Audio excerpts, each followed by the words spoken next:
ഓം നമോ ഭഗവതേ വാസുദേവായ. ഓം നമോ ഭഗവതേ വാസുദേവായ.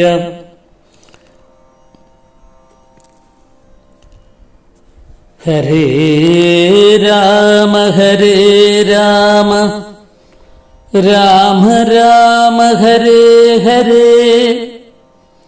ഹരേ കൃഷ്ണ കൃഷ്ണ കൃഷ്ണ ഹരേ ഹരേ. ഹരേ രാമ രാമ രാമ രാമ ഹരേ ഹരേ. ഹരേ കൃഷ്ണ കൃഷ്ണ കൃഷ്ണ ഹരേ ഹരേ. അഗ്രേ പശ്യാമി തേജോ നിബിഡതരകളായാവലീലോഭനീയം പീയൂഷാപ്ലാവിതോഹം തദനു തദുദരേ ദിവ്യകൈശോരവേഷം. താരുണ്യാരംഭരമ്യം പരമസുഖരസാസ്വാദരോമാഞ്ചിതാംഗൈഃ ആവീതം നാരദാദ്യൈഃ വിലസതുപനിഷത്സുന്ദരീമണ്ഡലൈശ്ച. ധന്യാത്മാക്കളെ, സുഹൃത്തുക്കളെ, ഏവർക്കും സാദര നമസ്കാരം. നാരായണീയ പഠനത്തിലേക്ക് ഏവർക്കും സ്വാഗതം. നാരായണീയ പഠനത്തിൽ ഇന്ന് പാഠം 65 ആണ് പഠിക്കുന്നത്. ദശകം 22 അജാമിളോപാഖ്യാനം. ശ്രദ്ധയോടുകൂടി കേട്ട് പഠിക്കാം. ശ്ലോകം 1 ശ്രദ്ധയോടുകൂടി കേൾക്കുക. അജാമിളോ നാമ മഹീസുരപുരാ ചരൻ വിഭോ ധർമ്മപഥൻ ഗൃഹാശ്രമീ ഗുരോർഗിരാ കാനനമിത്യദൃഷ്ടവൻ സുധൃഷ്ടശീലാം കുലടാം മദാകുലാം. അജാമിളോ നാമ മഹീസുരപുരാ ചരൻ വിഭോ ധർമ്മപഥൻ ഗൃഹാശ്രമീ ഗുരോർഗിരാ കാനനമിത്യദൃഷ്ടവൻ സുധൃഷ്ടശീലാം കുലടാം മദാകുലം. ഹേ വിഭോ, പുരാഗൃഹാശ്രമി, സർവവ്യാപിയായ ഭഗവാനെ, പണ്ട് ഗൃഹസ്ഥനും ധർമ്മപഥാൻ ചരൻ അജാമിളഃ നാമമഹീസുര, ധാർമ്മികനുമായ അജാമിളനെന്ന ഒരു ബ്രാഹ്മണൻ ഗുരോഃ ഗിരാകാനനമിത്യ, അച്ഛന്റെ വാക്ക് കേട്ട് ദർഭ, ചമത മുതലായവയ്ക്കായി വനത്തിലേക്ക് പോയപ്പോൾ സുധൃഷ്ടശീലാം മദാകുലാം കുലടാം ദൃഷ്ടവൻ, അവിടെ വെച്ച് മതം കൊണ്ട് മതിമറന്നവളും എന്തിനും കൂസലില്ലാത്തവളുമായ ഒരു കുലടയെ കണ്ടെത്തി. അജാമിള എന്ന പദത്തിന് അജയ അവിദ്യയാ മിളനം യസ്യ, അവിദ്യയുമായിട്ട് കൂടിച്ചേർന്ന് ഇരിക്കുന്ന അവസ്ഥ.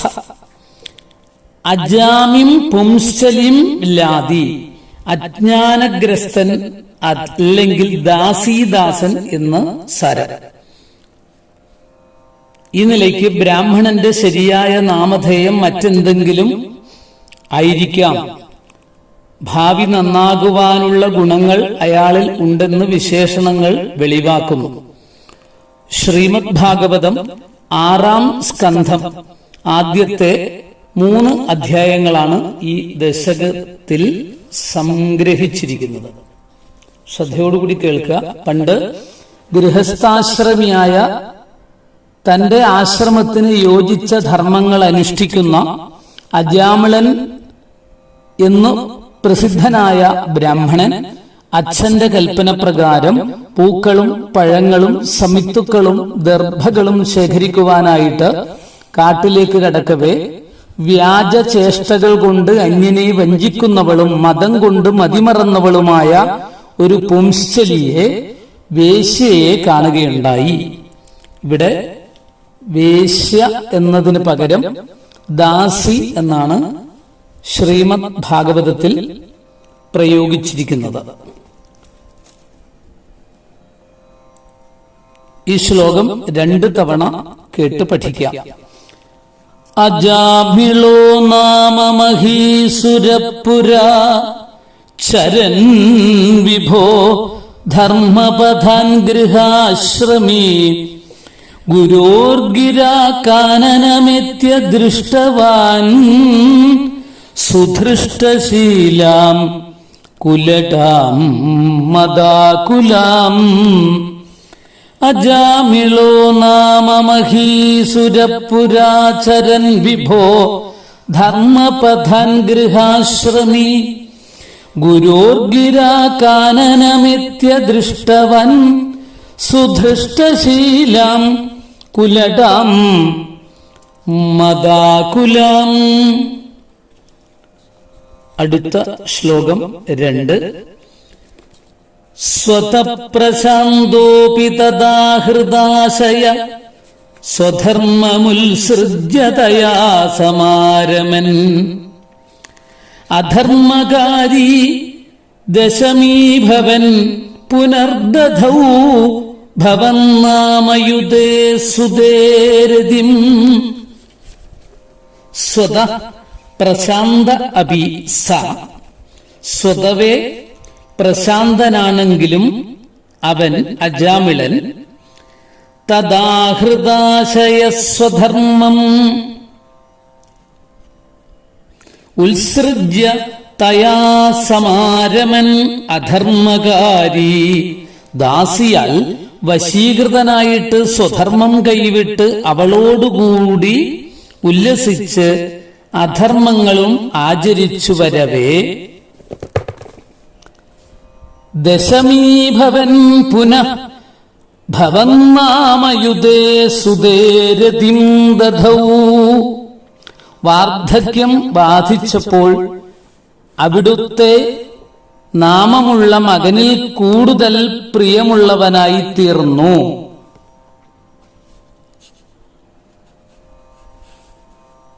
അതായത് അജാമിളന്റെ കഥയാണ് ഇവിടെ വിസ്തരിക്കുന്നത്. അജാമിളൻ അഗ്നിസാക്ഷിണിയായ പത്നിയെ സ്വപ്നത്തിൽ പോലും കാണാതെ കുടുംബവും ബന്ധവും വിട്ട് ദാസീപതിയായിട്ട് കഴിഞ്ഞുകൂടുന്നു. അതിൽ 10 പുത്രന്മാരുണ്ടായി. ഇളയ കുട്ടിക്ക് നാരായണ എന്നുള്ള ഭഗവാന്റെ നാമം വിളിക്കുവാനുള്ള ഒരു യോഗ്യത ഭഗവാൻ അനുഗ്രഹിച്ചു കൊടുത്തു എന്നൊക്കെയാണ് ഭാഗവതത്തിൽ വിസ്തരിച്ച കഥാഭാഗങ്ങൾ വർണ്ണിക്കുന്നത്. നാരായണീയത്തിൽ ആ ഭാഗം ചുരുക്കി പറയുന്നു, ആ അജാമിളൻ പ്രശാന്ത സ്വഭാവിയായിരുന്നു. എങ്കിലും ദുഷ്ടയായ അവളുടെ നിയന്ത്രണത്തിൽ അകപ്പെട്ട് അവളുടെ പ്രേരണയാൽ സ്വധർമാനുഷ്ഠാനങ്ങളിൽ നിന്നെല്ലാം വ്യതിചലിച്ച് അധർമ്മചാരിയായി ഭവിച്ചു. ആ കുലടയോടൊത്തുള്ള ജീവിതത്തിൽ പുത്രന്മാരുണ്ടാവുകയും വാർദ്ധക്യത്തിലെത്തിയപ്പോൾ ഭവന്നാമധേയത്തോടുകൂടിയ പുത്രനിൽ നാരായണനിൽ അത്യധികം വാത്സല്യമുള്ളവനായി തീരുകയും ചെയ്തു. ഈ ശ്ലോകം രണ്ട് തവണ ചൊല്ലി പഠിക്കുക. സ്വതപ്രശാന്തോപി തദാ ഹൃദാശയ സ്വധർമ്മമുത്സൃജ്യതയാ സമാരമൻ അധർമ്മകാരി ദശമീഭവൻ പുനർദധൗ ഭവന്നാമയുധേ സുതേരതിം. സ്വതപ്രശാന്തോപി തദാ ഹൃദാശയ സ്വധർമ്മമുത്സൃജ്യതയാ സമാരമൻ അധർമ്മകാരി ദശമീഭവൻ പുനഃ ദധൗ ഭവന്നാമയുധേ സുതേരതിം. അടുത്ത ശ്ലോകം 3. സമൃത്യുകാലേ യമരാജകിങ്കരൻ ഭയങ്കരാം സ്ത്രീനഭിലക്ഷയൻ ഭിയാ പുരാമനഃ തുൽസ്മൃതിവാസനാബലൽ ജുഹാവ നാരായണനാമകം സുതം. ശ്ലോകം 3. സമൃത്യുകാലേ യമരാജകിങ്കരൻ ഭയങ്കരൻ ത്രീൻ യമരാജകിങ്കരൻ. സമൃത്യുകാലേ ഭയങ്കരൻ ത്രീൻ യമരാജകിങ്കരൻ. അയാൾ മരിക്കാറായപ്പോൾ ഭയങ്കരാകൃതികളായ 3 കാലദൂതന്മാരെ കണ്ട് പേടിച്ച്, യമദൂതന്മാരെ കണ്ട് പേടിച്ച് അഭിലക്ഷയൻ ഭിയാ പേടിച്ച് പുരാ മനഃ തുൽസ്മൃതി വാസനാബലാൽ പണ്ട് കുറച്ച് ഭഗവത് സ്മരണ ഉണ്ടായിരുന്നത് കൊണ്ട് ഉണ്ടായ വാസനാബലത്താൽ നാരായണ നാമകം സുതം ജുഹാവ. നാരായണൻ എന്നുള്ള ആ മകനെ പേരെടുത്ത് വിളിച്ചു. നാരായണൻ എന്ന് പേരുള്ള മകനെ പേരെടുത്ത് വിളിച്ചു.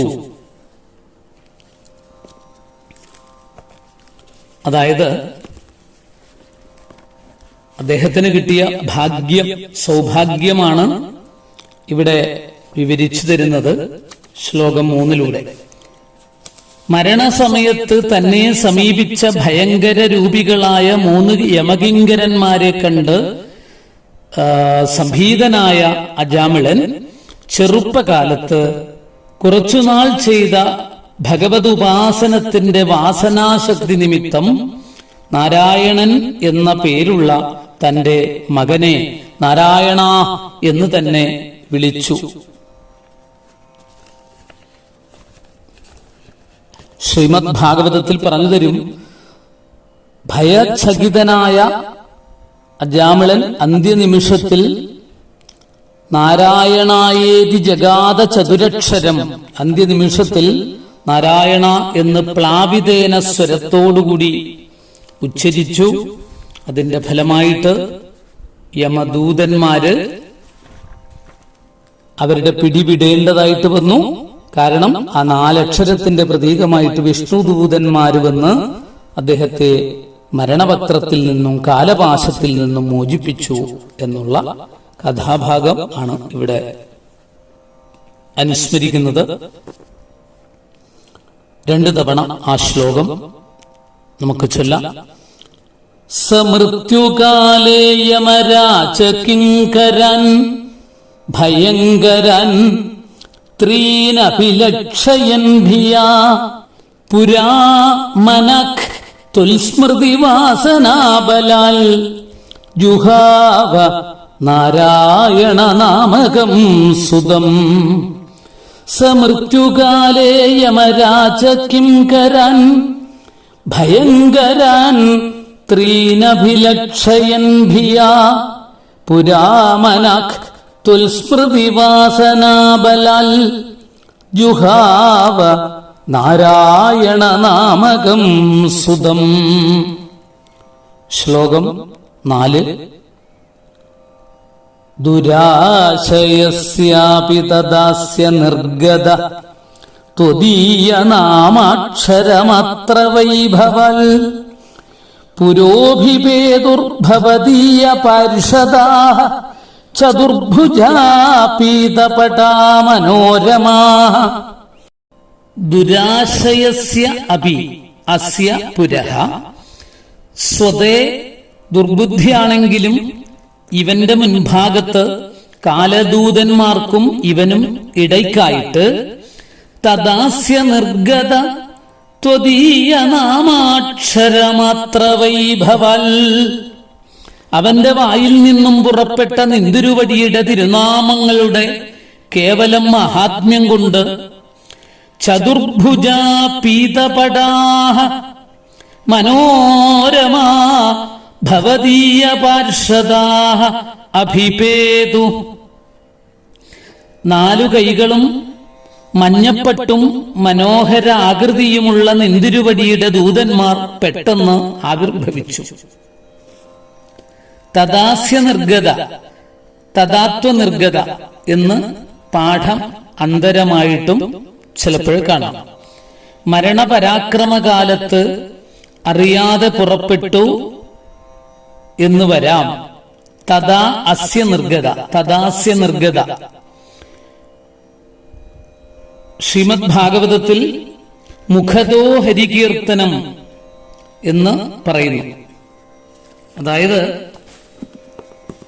ഈ അജാമിളൻ ദുരാചാരനായിരുന്നു എങ്കിലും അവൻ ഉച്ചരിച്ച ഭഗവൻ നാമത്തിന്റെ മഹാത്മ്യം ഒന്നു മാത്രം കൊണ്ട് ചതുർബാഹുക്കളായി പീതാംബരധാരികളായി അതിമനോഹര രൂപികളായിരിക്കുന്ന വിഷ്ണുദൂതന്മാർ അവന്റെ മുൻപിൽ ആവിർഭവിച്ചു. ഈ ശ്ലോകം 2 തവണ ചൊല്ലി സമർപ്പിക്കാം. ദുരാശയസ്യാപി തദാസ്യ നിർഗത ത്വദീയ നാമക്ഷരമാത്ര വൈഭവാൽ പുരോഭിപേതുർഭവദീയ പാർഷദാഃ ചതുർഭുജാ പീതപടാ മനോരമാഃ. ദുരാശയസ്യാപി തദാസ്യ നിർഗത ത്വദീയ നാമാക്ഷരമാത്ര വൈഭവൽ പുരോഭിപേതുർഭവദീയ പാർഷദാഃ ചതുർഭുജാ പീതപടാ മനോരമാഃ. ശ്ലോകം 5. അമും ച സംപാസ്യ വികർഷതോ ഭടൻ വിമുഞ്ചതേത്യാരുരുധുർബലാദമീ നിവാരിതാസ്തേജ ഭവജ്ജനൈസ്തദാ തദീയ പാപം നിഖിലം ന്യഭേദയൻ.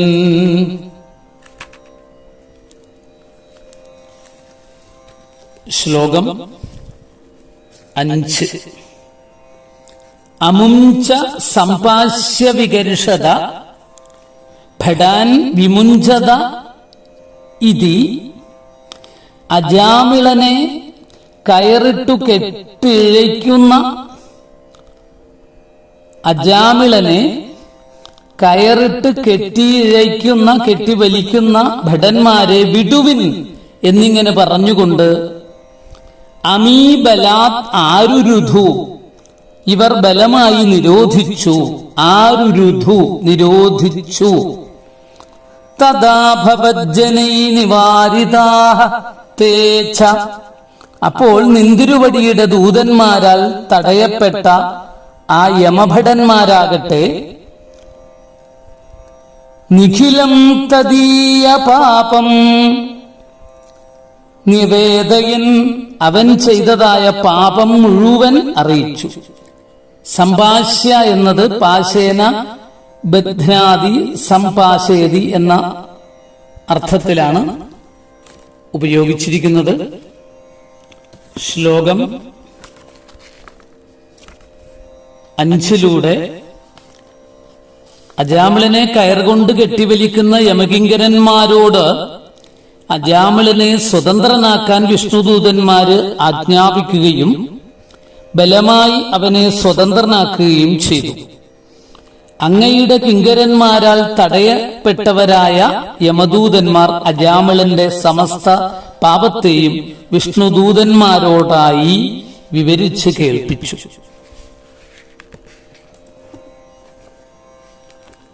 അഞ്ചാം ശ്ലോകം 2 തവണ ചൊല്ലി സമർപ്പിക്കാം. അമുഞ്ച സംപാസ്യ വികർഷതോ ഭടൻ വിമുഞ്ചതേത്യാരുരുധുർബലാദമീ നിവാരിതാസ്തേജ ഭവജ്ജനൈസ്തദാ തദീയ പാപം നിഖിലം ന്യവേദയൻ. അമുഞ്ച സംപാസ്യ വികർഷതോ ഭടൻ വിമുഞ്ചതേത്യാരുരുധുർബലാദമീ നിവാരിതാസ്തേജ ഭവജ്ജനൈസ്തദാ തദീയ പാപം നിഖിലം ന്യവേദയൻ. ശ്ലോകം 6 ഭവന്തു പാപാനി കഥം തു നിഷ്കൃതേ കൃതേപി ഭോ ദണ്ഡനമസ്തി പണ്ഡിതാഃ ന നിഷ്കൃതിക്കിം വിദിതാ ഭവാദൃശാം ഇതി പ്രഭോ ത്വൽപുരുഷാബഭാഷിരേ. ശ്ലോകം 6 അജാമിളന്റെ അവസ്ഥയെ കൃത്യമായിട്ട് കാണിച്ചു തരുന്നു. ഭോ പണ്ഡിതാഃ പാപാനി ഭവന്തു നിഷ്കൃതേ കൃതേ അഭികഥം തു ദണ്ഡനം അസ്തി. അല്ലേ അറിവുള്ളവരെ, പാപങ്ങൾ ഇരിക്കട്ടെ, പ്രായശ്ചിത്തം ചെയ്താലും ശിക്ഷയുണ്ടല്ലോ.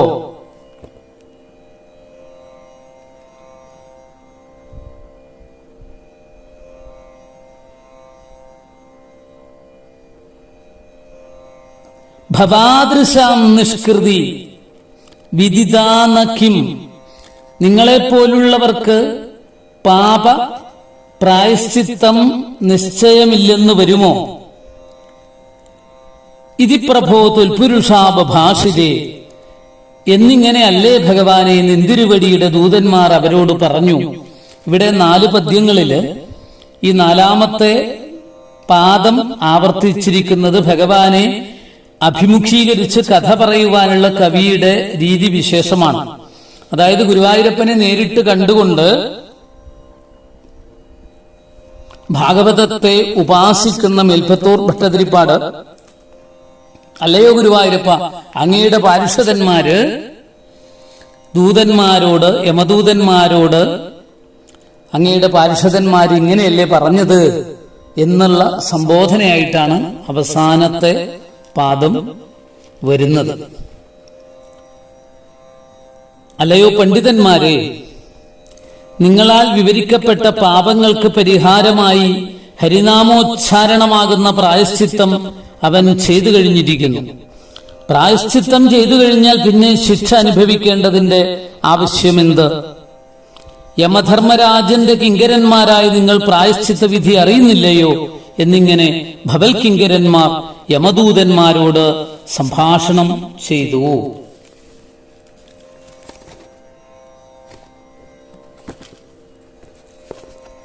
ശ്രദ്ധയോടുകൂടി ഈ ശ്ലോകം 2 തവണ ചൊല്ലി സമർപ്പിക്കാം. ഭവന്തു പാപാനി കഥന്തു നിഷ്കൃതേ കൃതേപി ഭോ ദണ്ഡനമസ്തി പണ്ഡിതാഃ ന നിഷ്കൃതിക്കിം വിദിതാ ഭവാദൃശാം ഇതി പ്രഭോ ത്വൽപുരുഷാബഭാഷിരേ. ഭവന്തു പാപാനി കഥന്തു നിഷ്കൃതേ കൃതേപി ഭോ ദണ്ഡനമസ്തി പണ്ഡിതാഃ ന നിഷ്കൃതി കിം വിദിതാ ഭവാദൃശാമിതി പ്രഭോ തുൽപുരുഷാഭാഷിരേ.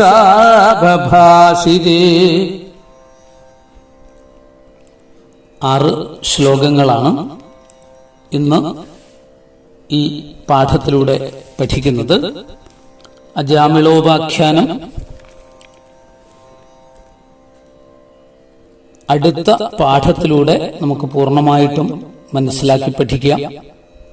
ഗുരുവായൂരപ്പന്റെ അനുഗ്രഹം കൊണ്ട് നമുക്ക് എത്രയും പെട്ടെന്ന് നാരായണീയം പഠിച്ച് സമർപ്പിക്കാൻ ഇടവരട്ടെ എന്ന് പ്രാർത്ഥിക്കാം.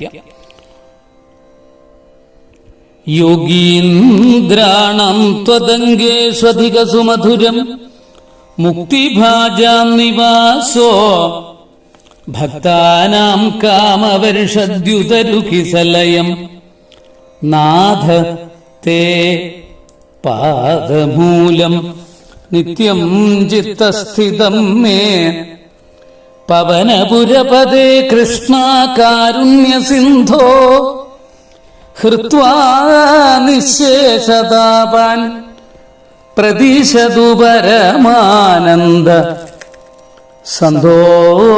സന്തോഹലക്ഷ്മീം കായേന വാചാ മനസേന്ദ്രിയൈർവാ ബുദ്ധ്യാത്മനാ വാ പ്രകൃതേ സ്വഭാവാത് കരോമി യദ്യൽ സകലം പരസ്മൈ നാരായണായേതി സമർപ്പയാമി. ഹരേ രാമ ഹരേ രാമ രാമ രാമ ഹരേ ഹരേ ഹരേ കൃഷ്ണ കൃഷ്ണ കൃഷ്ണ ഹരേ ഹരേ ഹരേ രാമ രാമ രാമ ഹരേ ഹരേ ഹരേ കൃഷ്ണ കൃഷ്ണ കൃഷ്ണ ഹരേ ഹരേ. ഹരി ഓം. എല്ലാവർക്കും നമസ്കാരം.